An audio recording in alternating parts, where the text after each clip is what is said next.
ওয়ালাইকুম সালাম। তো আমাদের বেতনের পর্ব প্লাস বোনাস সব ইনশাল্লাহ দিয়ে দিয়েছি। এখন সেই অনুভূতিটা শুনবো। আমরা প্রায় দীর্ঘ 1টি মাস রোজা রাখার পর কালকে আমাদের ঈদ হবে।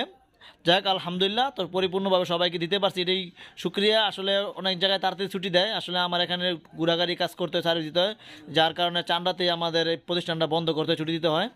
আর আগে যারা দূরে দূরে ছিল তাদেরকে আগেই পাঠিয়ে দিছি। তো হ্যাঁ বাদন কাকা, তুমি বেতন বোনাস পাইছো? পাইছি। কি পরিপূর্ণভাবে পাইছো?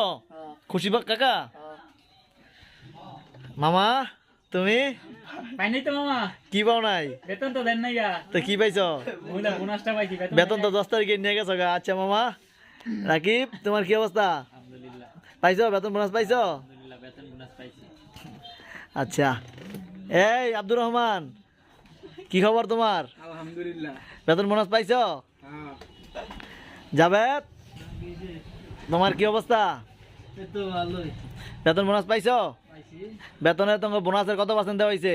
আমার অর্ধেক বেতনের 11,500। যাক আলহামদুলিল্লাহ, সবাই দোয়া করবেন। আমরা পরিপূর্ণভাবে বেতন বোনাস দিয়ে দিচ্ছি সবার কাছে। এখন আমি কিছু